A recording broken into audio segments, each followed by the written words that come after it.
पूर्व वायुसेना अध्यक्ष बीएस धनोआ ने भी अभिनंदन की रिहाई की हकीकत बताई है। उस वक्त वायुसेना का क्या प्लान था, ये भी उन्होंने साफ किया है। चलिए हम आपको बता दें कि पूर्व वायुसेना अध्यक्ष की जुबानी अभिनंदन की रिहाई की कहानी आखिर क्या थी।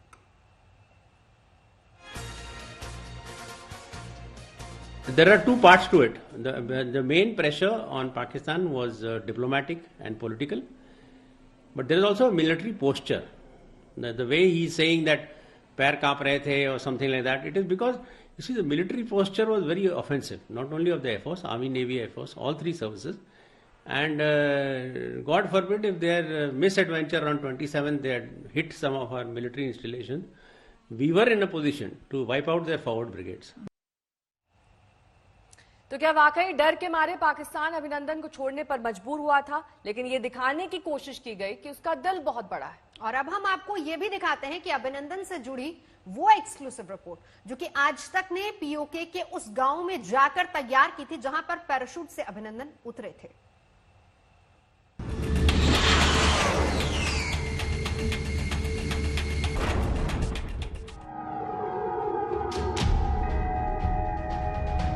पाकिस्तान की सरजमी पर उसी के सैनिकों के बीच चाय की चुस्की लेते हुए पाक फौज के सवालों का बेखौफ होकर जवाब देते अभिनंदन के इस वीडियो ने हर हिंदुस्तानी का सीना गर्व से चौड़ा कर दिया था। दुश्मनों के बीच होकर भी अभिनंदन चेहरे पर बगैर कोई शिकन लाए उनके सवालों का बेखौफ होकर जवाब देते रहे। पाकिस्तानी फौज के कब्जे में पहुंचने से पहले भी अभिनंदन ने गजब की जांबाजी दिखाई थी। आज तक आपको फिर से दिखाने जा रहा है अभिनंदन की बहादुरी की वो रिपोर्ट जो सीधे पाकिस्तान के ग्राउंड जीरो से तैयार की गई थी। वो 27 फरवरी 2019 की सुबह करीब 9:30 बजे का वक्त था। एयर स्ट्राइक का बदला लेने की नियत से नौशेरा आर्मी बेस के पास पाकिस्तान एयरफोर्स के F-16 विमान भारतीय वायुसेना में घुस आए थे। लेकिन इससे पहले कि वो कुछ कर पाते, भारतीय सेना के फाइटर विमानों ने खदेड़ना शुरू कर दिया। इस ऑपरेशन में विंग कमांडर अभिनंदन MiG-21 बाइसन विमान के साथ मौजूद थे। अभिनंदन ने पाक विमानों को दूर तक खदेड़ा और आखिरकार ढेर कर दिया, लेकिन इस दौरान उनका विमान भी दुश्मन की जद में आ गया। अभिनंदन का मिग क्रैश हो गया, लेकिन वो खुद पैराशूट से जमीन पर उतरने में कामयाब रहे। ये है पीओके का भिम्बर जिले का होरन गाँव में इसी जगह अभिनंदन पैराशूट से उतरे थे। विंग कमांडर अभिनंदन की डॉग फाइट हुई मिड एयर। पाकिस्तानी जेट ने उनके जेट को हिट किया। वो एक जगह जाके इजेक्ट करने के बाद उतरे और तकरीबन 300 मीटर के फासले के ऊपर विंग कमांडर अभिनंदन का जहाज यहाँ आके गिरा।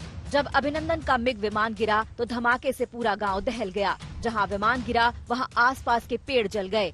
आज तक की टीम 10 दिन बाद जब वहां पहुंची तब भी मलबे के निशान मौजूद थे। आप ये देख सकते हैं ये एक साइड से जल गया है, क्योंकि यहाँ जब जहाज गिरा था तो एक्सप्लोजन जरूर हुआ होगा, क्योंकि वहां तक इसकी आग गई। ये दरख्त गिर गया, ये बिल्कुल साथ था। प्लेन का एक जहाज एक पीस है इंडियन एयरक्राफ्ट का जो विंग कमांडर उड़ा रहे थे। अभिनंदन पैराशूट से नीचे उतर तो गए, लेकिन उन्हें नहीं पता था कि धरती दुश्मनों की है। लेकिन गांव के लोग समझ चुके थे कि एक हिंदुस्तानी सैनिक उनके गांव में है। हमसे पूछा कि ये इंडिया है या पाकिस्तान है, हमने कहा ये इंडिया है। जब उन्होंने फिर ऐसे किया कि जब नारा लगाया ना तो हमारे भाइयों ने जवाब दिया, तो उसने कहा भारत माँ की जय। भारत माँ की जय होता है, उसने नारा लगाया भारत माँ की, तो हमारे भी बोले भारत माँ की। लेकिन अभिनंदन ने यहाँ गजब की सूझ दिखाई। गांव वालों से सच्चाई निकालने के लिए उन्होंने भारत माता की जय के नारे लगाए। इस पर गांव वालों ने चुप्पी साध ली तो उन्हें पता चल गया कि वो दुश्मनों के बीच घिर गए हैं। खतरे को भांपते हुए उन्होंने अपने पास से जरूरी दस्तावेज चबा लिए और भीड़ को दूर हटाने के लिए अपना रिवॉल्वर निकालकर भागना शुरू कर दिया। भागते हुए वो इसी झरने तक पहुंचे जहां से पाकिस्तानी सेना ने उन्हें अपनी हिरासत में ले लिया। जहां मैं खड़ा हूं इस वक्त ये वो जगह है जहां से आखिरकार उनको लोकल्स ने और फिर आर्मी ने आके पकड़ लिया था। उससे पहले जब तक वो वहां से भागते हुए आए, उनको पीछे लोकल्स उनके पीछे भागते रहे कि लोगों का कहना है यहाँ के लोकल्स का कि उनके पास वेपन नहीं था।